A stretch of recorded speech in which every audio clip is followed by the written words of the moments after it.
Андреј Ѓокиќ, Саниленс и колешката Елизабета Спасеновска во наредните 10 на 15 минути. Повелете, Елизабета. Добро утро. Денеска се вклучуваме од компанијата Саниленд, каде што на линк го имаме Андреј Ѓокиќ, кој што е одговорен за управување со отпадно масло. Добро утро и добро дојдовте во утренски брифинг. Добро утро, благодарам на покана.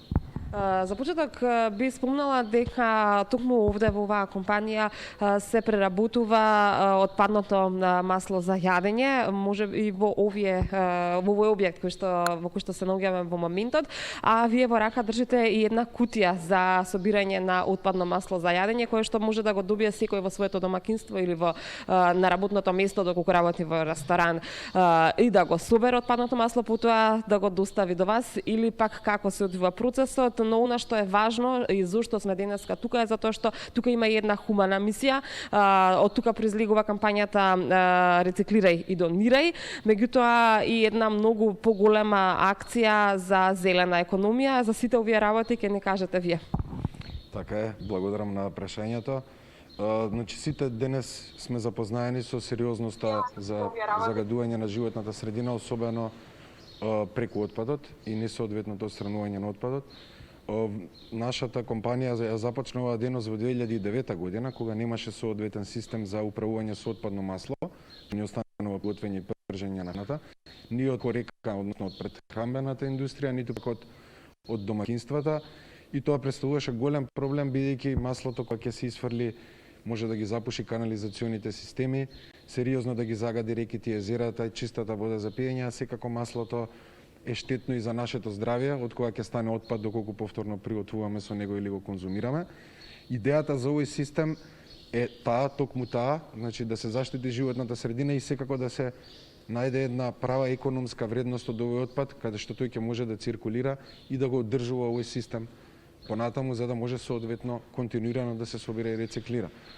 Нашиот систем, како што кажав, се зафаќа два сегменти: прехранбените производители, каде што преку нашата колекторска мрежа директно доставуваме амбалажа, го собираме отпадот и при тоа им овозможуваме да ги исполнат сите законски норми, бидејќи како правни субјекти се обврзани соодветно да го предаваат отпадот на овластени компании.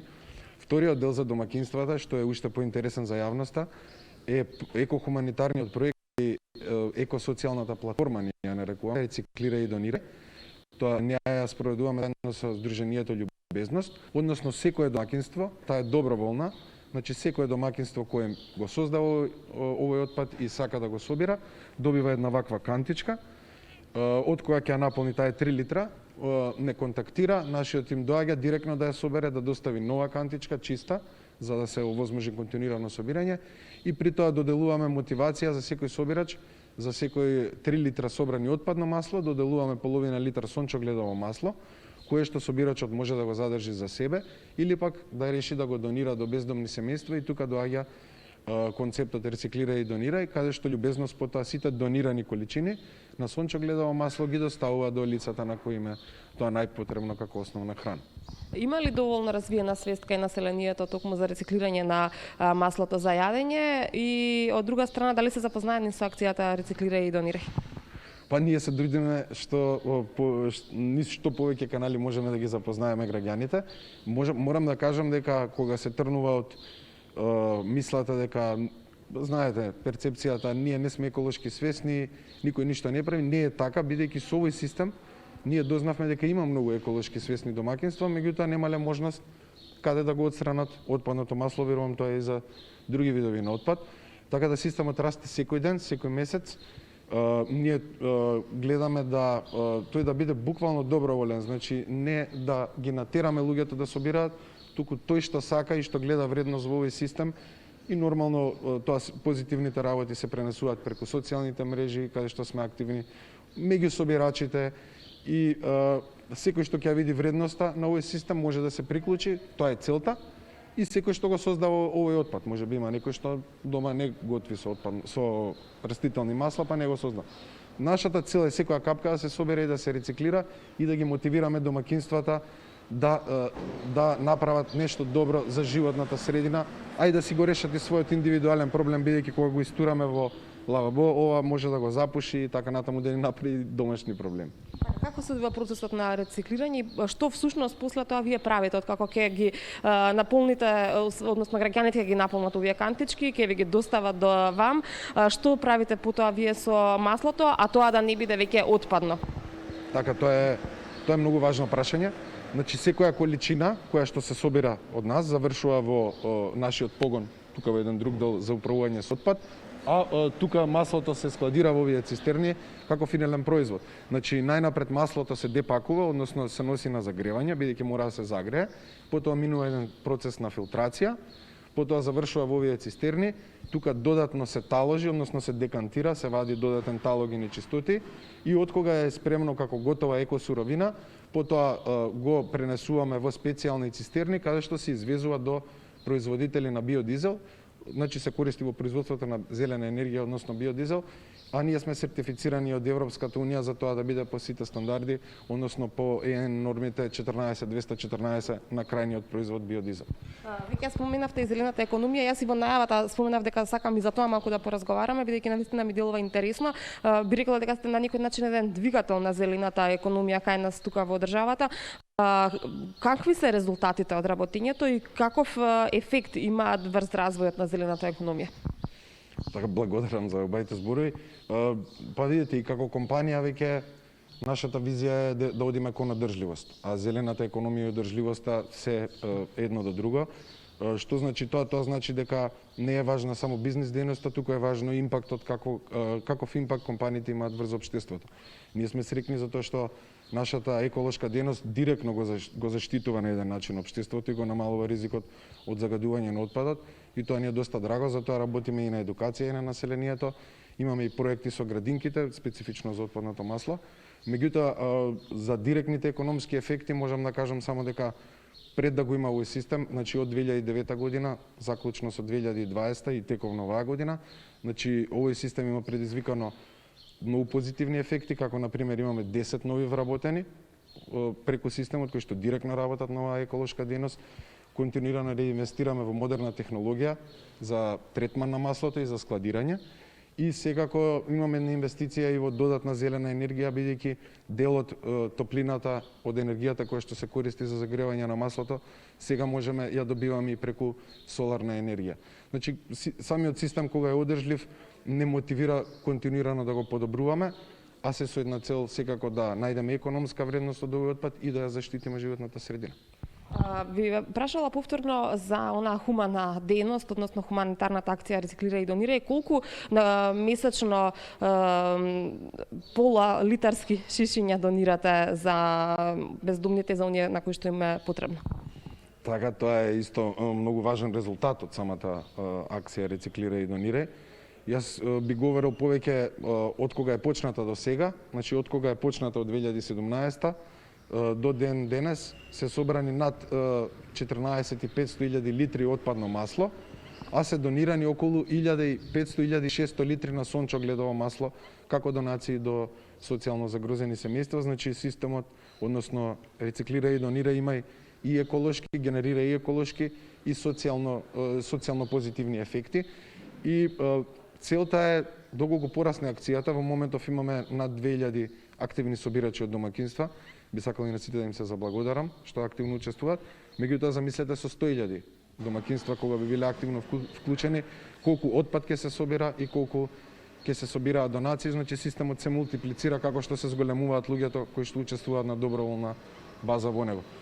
Тука би се заблагодарил и на љубезност, со нив заедно ја овозможуваме реализацијата на Рециклирај и донирај, така да секој кој што сака да се приклучи и да направи и еколошко и социјално добро, ја има таа можност. Би прашала некаде пред крајот, споменавте дека работите заедно со Сдруженијето Љубезност, преку нив ги добивате податоците на кого му е потребно масло за домакинство, меѓутоа доколку некој сака директно да ве сконтактира и побара од вас рециклирано масло, ќе добие ли? Не, ние имаме, бидејќи имаме две дејности, значи едната дејност ние работиме со производители на храна, каде што продаваме прехранбени производи, и посебна дејност ние еколошката дејност. Значи за донации сите директно може да ги контактираат љубезност, доколку сакаат донации од било каков тип, а во поглед на рециклирај и донирај за било какви прашања може или нас или љубезност, ние блиску соработуваме со нив, заедно спроведуваме акцијата, така да за било какви прашања може директно да не побараат за собирање на отпадното масло или доколку се веќе собират, дали сакаат да го донираат тоа што им следува или да си го задржат за себе. Како може да ве контактираат, дали на телефон, дали на социјалните мрежи, сите кои што сакаат и можеби ќе гледаат нашата емисија, разговорот, ќе се заинтересираат и ќе сакаат да почнат да соработуваат со вас? Може да не контактираат, значи, преку социјалните мрежи на компанијата, каде што сме активни, преку нашата еколинија 070264 444. Значи, таа е отворена баш за домакинствата кои сакаат да собираат и да се приклучат. И секако тоа е тоа, тие се два канали преку телефонските наши броеви кои се јавно достапни, преку веб страната и така натаму. И директно да не посетат некој како доаѓа на избегува. Претпоставувам дека брзо се одвива процесот откако ќе стапат во контакт со вас, дали за колку време стигнувате, да речеме, до адреса на оној кој што ве повикал и ви кажал дека има полна кантичка со зети? Па се убедуваме најбрзо што можеме. Ние имаме многу специјализиран логистички систем за собирање на отпадно масло и правиме специјални рути. Значи, зависно од кој регион, од кој град, од каде се јавуваат домакинствата, веднаш ги ставаме во тие посебни рути и гледаме во најбрз можен рок, максимум една недела од кога ќе се јават, кажувам, зависи во кој район се, за да ги обслужиме. Претходно споменавте дека исто така соработувате и со гостителските објекти кои што се оние кои што најмногу го рециклираат маслото. Дали станува збор за гостителски објекти од цела држава или само од Скопскиот регион? Имате ли добра логистичка поддршка за да стигнете насекаде? Така, да, како што кажав, значи системот е започнат со фокус на индустријските производители на храна. Логистичката мрежа, односно колекторската мрежа е распространета на цела Македонија. Веќе имаме и доста искуство во тоа, бидејќи сами ја развивавме. Едукацијата на правните субјекти, односно прехранбените производители, е исто една друга приказна од развивање на овој бизнис модел, која што, како што кажав, започна од 2009 нааму. Така да веќе сме толку специјализирани што секаде може да стигнеме, исто така со специјални рути. Правните субјекти имаат специфичен начин на работа, сепак имаат фреквенција на менување на масата, така да и нив мора да ги обслужиме навремено, за да им овозможиме и да работат како што треба.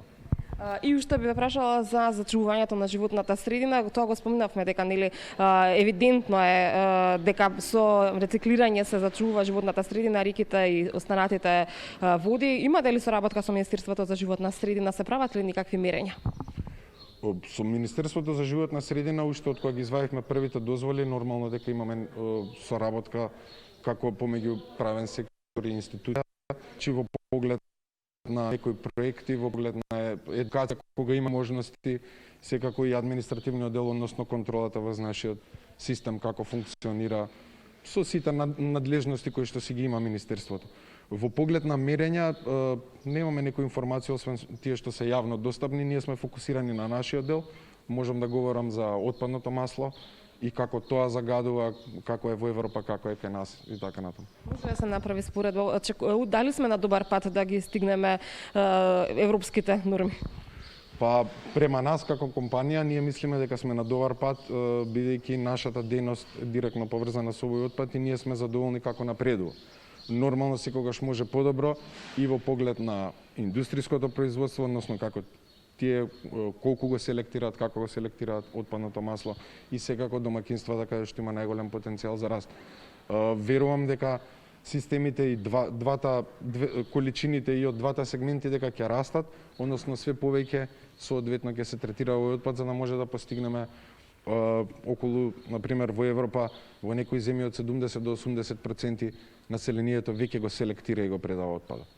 Надевам дека ќе го достигнеме и ние во Македонија овој број, овој процент и дека се повеќе ќе се зголеми свеста кај населението и желбата да се рециклира маслото за јадење. Ви благодарам за денешното вклучување во утренски брифинг. Ви благодарам многу. Поздрав.